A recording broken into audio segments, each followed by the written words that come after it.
Hey there, I'm Judy Croon. Welcome to another episode of Laugh Long and Prosper, self-help with a dash of humor when appropriate.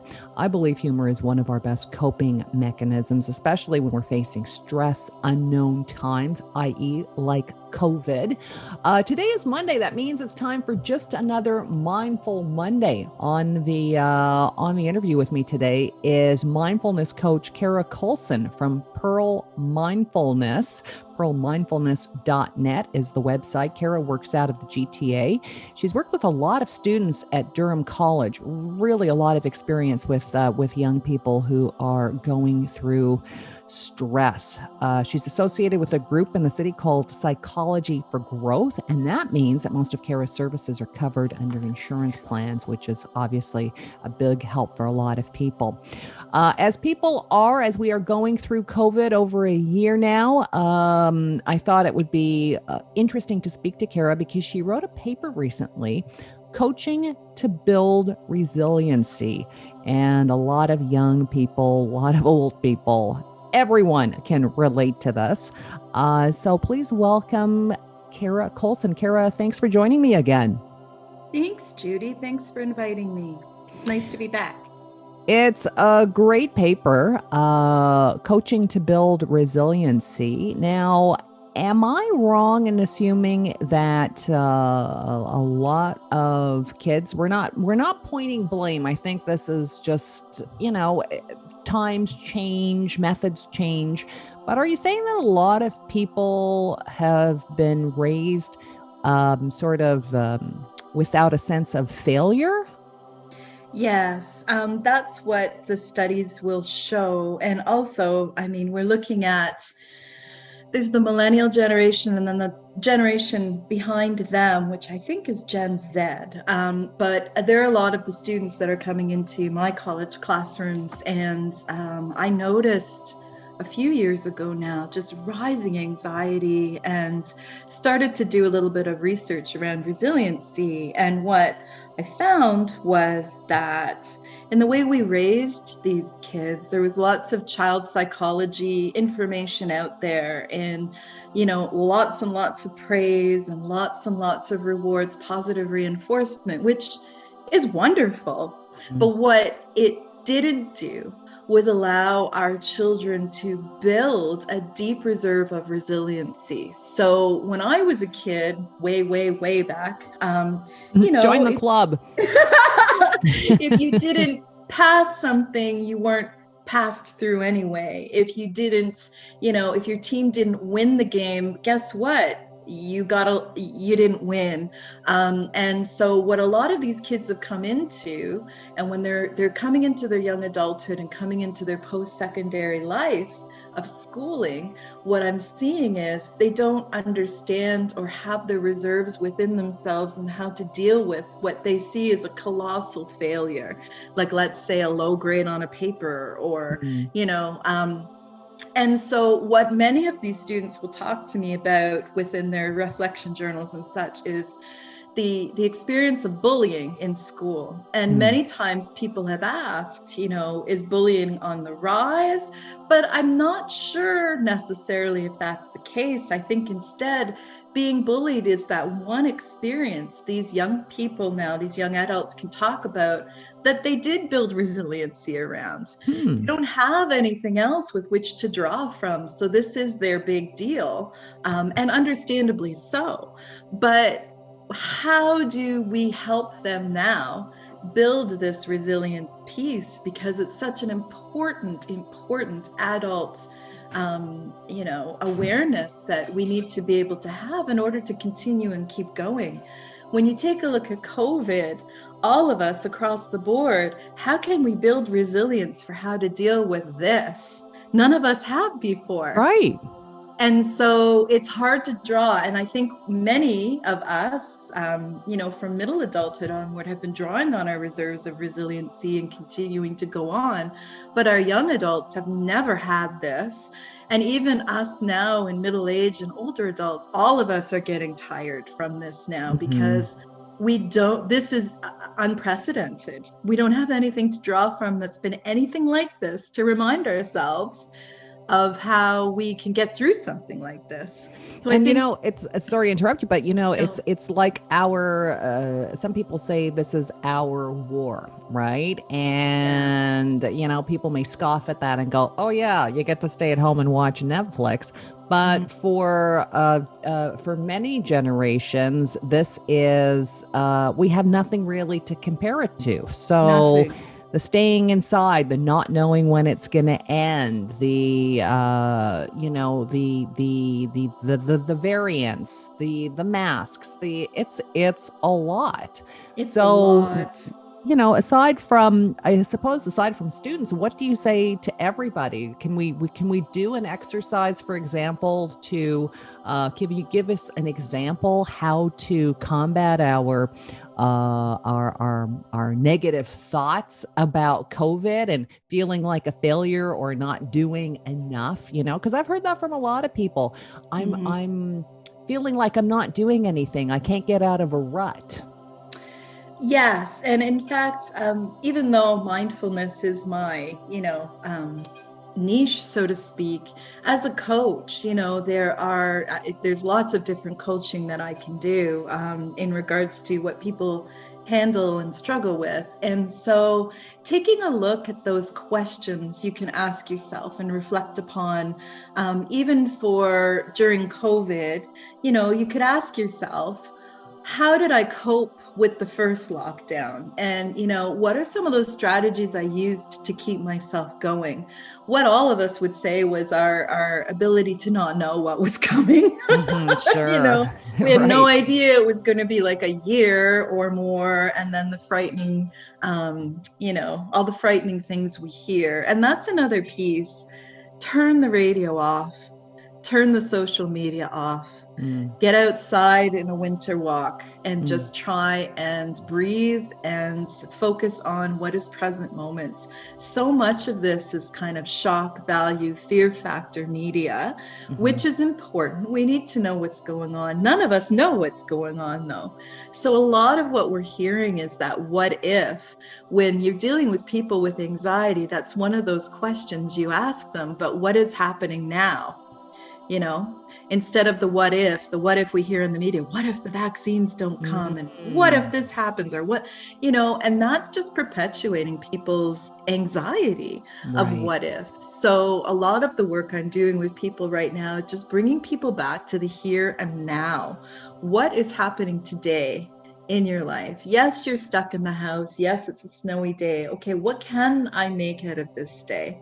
What are 3 things I can be grateful for? Just trying to bring your focus and reframe your mind to present moment. Okay, yes, this is really difficult. However, I can focus on this, and this that is working for me. So trying to focus on what you can control within a day that is going to bring positivity and going to bring some happiness to just this experience. Many of our young adults have a lot of a difficulty in doing this because they're just getting caught up in the entire energy of this tsunami, so to speak, of information. And there's so much on social media that they just can't seem to turn it off unless they actually put the phone down and turn it off. Right. It's interesting because we talk about, the latest generations who have more of a upbringing that's perhaps positive, and that's good and bad. I mean, bad in the sense that maybe we have less resiliency. I remember chatting with my dad about, going through the Second World War, and that lasted for 5 years. Yes. And even something like going to school. I was comparing kids going to school back then during the Second World War and now. Yes, we face a big unknown with COVID, but back then he was 4 years old and his mother walked him to school basically once. And she's like, okay, you know the route to school. I go, Dad, did you miss a lot of school during the war? He goes, no. He goes, yeah, we missed a couple of days here and there. I said, did you play outdoors? He goes, yes, we played soccer. And our parents just said to us, if the bombers come, just build some manholes and jump into the manholes. If the bombs come, I go, what? Like, talk about building resiliency. But that is a big peace, and we took that away from the younger generations. Mm-hmm. We didn't allow them. It is not their fault. And I Right. hear people in my generation complaining about the younger generations and their idea of entitlement. That's our fault. We Mm-hmm. created that. And is it an Right. idea of entitlement, or is it just that they don't know how to grow themselves because we didn't let them? Right. Great talk with your dad, by the way. I would recommend anyone listen to that. Thanks. That's amazing, Judy. But, you know, it just, the questions to ask yourself is, how did I get through another hardship? What did I do? What strategy did I use? And can I build that strategy into this? So for a younger person, you know, how did you cope with that bullying? Because that, as I said, seems to be the big indicator they have of something they've had to cope with. You know, how did you cope with that? Well, many of them will say to me, you know, I started to believe in myself. I started to believe and look at myself in a positive way as a unique person. And so just building upon that for yourself within this COVID situation, no matter what our age is, what are your unique skills and strategies that you've developed that you can continue to carry on through this? And what can you use to do that? Also, when you talk about your dad's generation and my parents' generation, very much within the media and from government officials was a positive message. Think Winston Churchill, you know, Sure. keep calm and carry on. You know, we are Right. not going to let this defeat us. We're going to do. Mm-hmm. Think of what we're hearing from our officials now or people in Mm-hmm. the media. It's all the sky is falling. What if, or I have no answers. Right. You Good know, it would point. be really nice if we had a leader or Mm-hmm. leadership that, you know, and I don't want to get political, but there is a difference. There is a difference in leadership now. Everyone in leadership now is just looking to either drop the ball or throw somebody under the bus, or, you Mm-hmm. know, there isn't that unified unity of, we can do this. I am your leader. I'm going to show you how. And your dad's generation had that. Even the parents led with, okay, if the bomb hits, make a shelter. That Right. is reality. That is what you would do in the present moment situation, right? That's a really good point. I mean, I remember my dad saying that they spent many of those nights over those 5 years. So his family, he had two sisters, and they were underneath the basement stairs with pots over their heads because they didn't know if the house was going to cave in. You could hear the planes, you could hear, you know, they had relatives whose homes blew up. But he Wow. said his parents would try and would tell them stories. They would try to make them laugh. They really used humor, sometimes very dark humor at the Germans' expense, right? But it was a way of building resiliency through that positive, that positive message of humor, just trying to keep like you said, that story that keeps going on in your head, right? We're gonna get through this. And to present day, Yeah. I remember driving down the 407. I saw, just one of those electronic billboards, and it was such a simple message. You're absolutely right. I think we don't emphasize this enough. And the billboard just said, "You're doing okay. You're That's a great handling this." one. I'm like, oh my Yeah. God, that's so simple. But I'm like, oh, Yeah. I mean, you know, but it is true. And when we hear things like that, or, you know, right now, you're okay. And so what can you find in right now that you can find happiness with, gratitude with? You know, so many people are getting pets right now. And, you know, you and I Mm, have our great pet love, of but, you know, course. that is another piece that, you know, what can I do in order to care for something else, in order to, you know, get that stress relief just from Mhm. having an animal? Or so many of us are stuck inside with our loved ones, and Mhm. they're not our furry friends. So they're the ones Mhm. that are kind of driving us crazy. I mean, you know, again, taking a look around, and I mean, it just seems so simple, but even in those moments of frustration with other people, it's like, okay, but right now we're all okay. Yeah. This is hard, but we are okay. and it's not beating yourself up that, there's people in other places that are dying. I mean, that isn't kind of the mindful take on this, because then that's just beating yourself up. But taking a look at your own life and, yeah, today was hard for me to get out of bed, but I did. Or, take the broom. I'm doing lots of meditative sweeping in my house. I don't know why. I'm really enjoying it right now. But explain to folks what that is. Like, there's lots of people who okay, go, what's that? Here's meditative sweeping is I'm gonna trademark meditative sweeping. All right, so here's what I do. Again, I just kind of bring my attention to the sounds of the bristles on the floor, feeling good about the fact that at least I can sweep, and I can clean this up. I can't control COVID, but I can clean up this floor at least for the 5 minutes before one of my daughters walks through the door and messes it again. But it doesn't matter at that moment. And I mean, I know you've heard Oprah had talked about this years ago, the meditative washing of the dishes. What does it feel like with your hands in the bubbles and taking a look at the beauty of the bubbles and just being in that present moment, even if it's just for 30 seconds here or there during the day. I've seen the brain chemistry changes in fMRIs. This makes a difference. This helps your brain just reset back to the default switch of being able to just be without all of this deluge of worry, frustration, and fear. Just be. Right now I'm sweeping, and that's good. Don't even label it as good or bad. It's just right now I'm sweeping. What is this experience? I've got the handle in my hands. What does this feel like? What does this sound like? What am I seeing here? Wow, that's a really big dust bunny. I mean, just anything, right? But it's just a minute that even if, there's a lot of chatter or a lot of frustration going on around me, I am focusing on this right now. I am taking my mind and I'm focusing on this present moment situation without judgments, without anything other than just the experience itself. And these are the reasons why we meditate. This is exactly what we're doing. We're training our brain to get out of the nonsense and into what really is right now. And that's the important piece. And in order to build resiliency, this is also an important piece. Right now, you ask yourself, how am I doing? And if I'm not doing well, what are my strategies that I've used in the past in order to get past things that are difficult for me?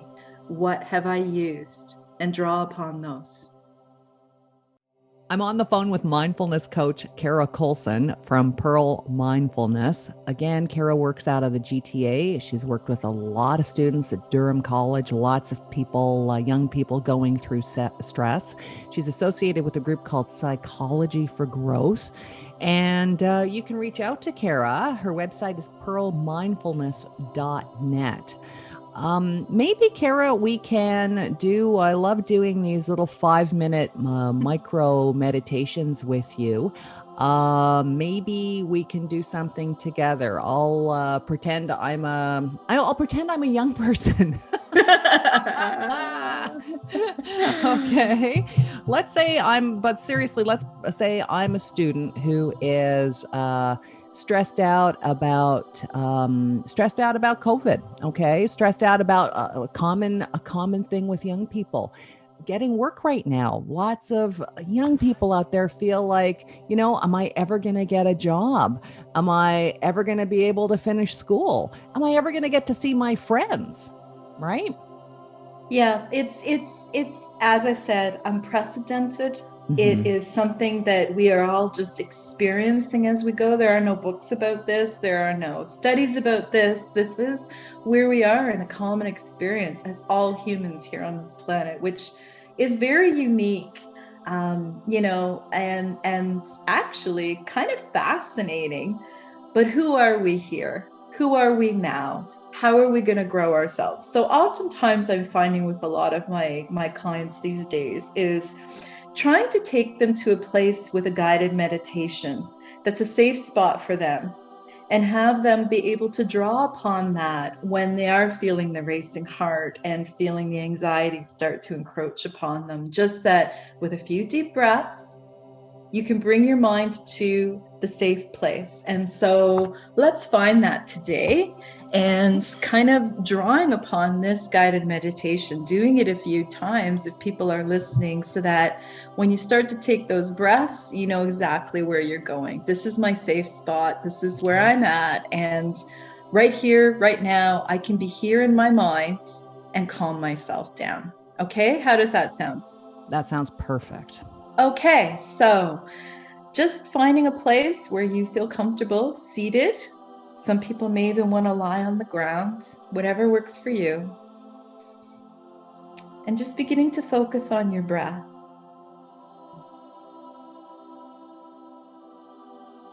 And noticing it come in through your nostrils.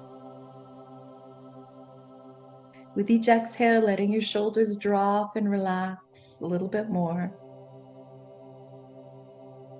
Bringing the breath deep into your body, feeling your belly rise and fall. And because it's a very snowy day today in the GTA, let's find a safe spot in the tropics. Take another deep breath. And as you notice your breath coming in and out, in your mind's eye, matching your breath with waves coming across the beach. Noticing that your breath even sounds like the waves breaking upon a beautiful beach.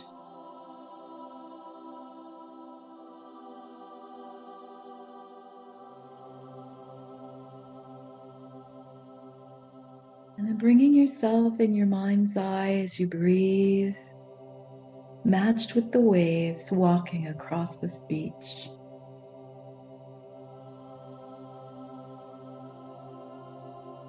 What do you see? Do you see sand? Palm trees? Green? Blue of the ocean? The white caps of waves off in the distance?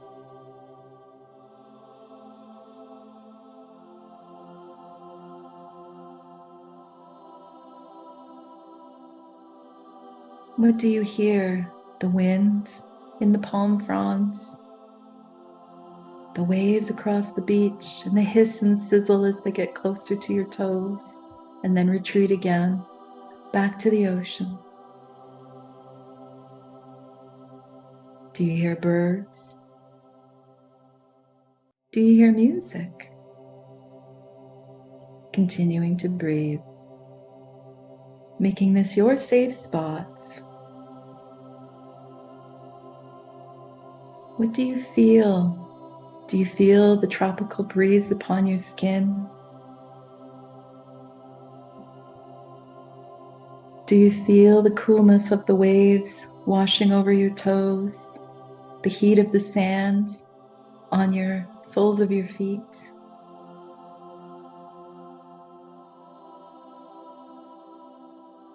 Do you smell the coconut oil, suntan lotion, salt from the sea? Breathing here, turning and looking out at the ocean, seeing the horizon, how they meet.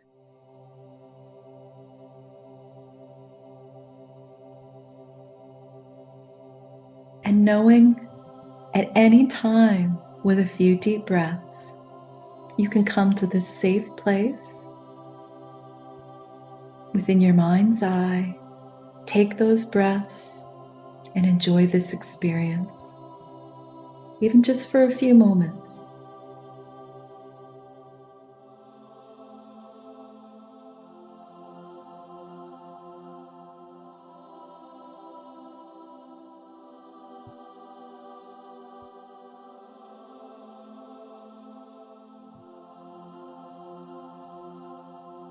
And when you're ready, slowly opening your eyes and bringing yourself back to here, but knowing you can go there to your safe spot, however way you create it, and whenever you want to, with just a few breaths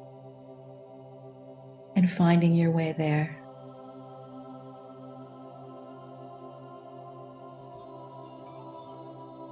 And that's the 5-minute mark. That's brilliant. That feels really great. That's excellent. And it's just using your senses and bringing yourself out of this snowy Canadian winter day and to another place. The power of our mind is absolutely phenomenal. And we can train our mind to calm ourselves down and to bring us to a set point where we can essentially deal with anything, even COVID, even our anxiety, anything. Few breaths and setting an intention to focus on something else. I'm on the phone with Cara Coulson, and she is a mindfulness coach. We are talking about resiliency today. Cara, I love what you said, by the way, when you are talking to people who, are spinning out about COVID, or you're talking to students who are spinning out about school, say to yourself, and if I'm getting this wrong, please correct me, but when you had to face the lockdown the last time, what strategy did you use to get through that? You got through it because here you are, you're still here. And, what skill did you develop from that you can use going forward? Is that most definitely? You're totally correct. And the thing also is, many of us, and this is kind of the catch-22, with this length of time in dealing with this event, many of our original strategies are seeming old and tired to us now. And so people are spinning out because, what do I do next? Okay, well, bring yourself back in, take a few deep breaths. And what is that one or two things that you wanted to try and do the first time around, but didn't have time to do? And can you focus on one of those in order to, build this strategy of being able to cope with what this is now? You may not have gotten around to cooking the first time, but what can you build around the second time or the third time in order to develop that skill and focus on it? Cooking's a good one, actually. Many people grabbed for that because, again, it's very sensory.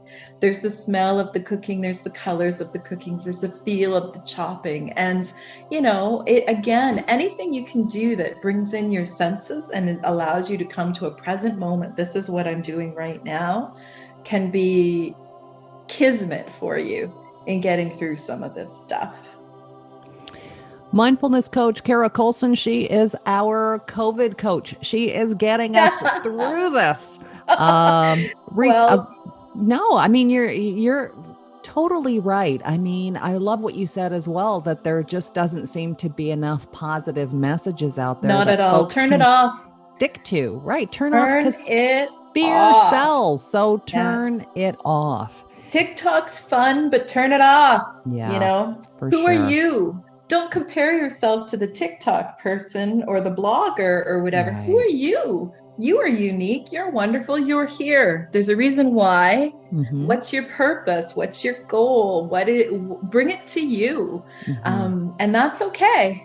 Right. And if you don't know who you are, then develop who you're going to be, who you are right now. Build on what you know and move forward from there. Cara, you recently wrote a research paper called Coaching to Build Resiliency, and you have a wonderful quote from Brene Brown that I'd like to end on here. Sure. The irony is that we attempt to disown our difficult stories to appear more whole or more acceptable, but our wholeness, even our wholeheartedness, actually depends on the integration of all of our experiences. Including the falls. I love that. I love that a lot. We learn from our failures. And I always tell my students this, you know what? You want to fail. You want to fail colossally. because in building your way back up again is how you find who you are.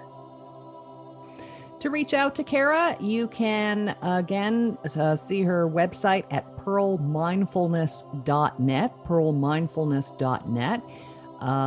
Cara also can be reached, pearlmindfulness at gmail.com, pearlmindfulness@gmail.com. And Cara also works out of a group here in the GTA called Psychology for Growth. Again, that means that most of Cara's services are covered under insurance plans, which is a big, big help for a lot of folks. So, Cara, thank you so much for joining me. Judy.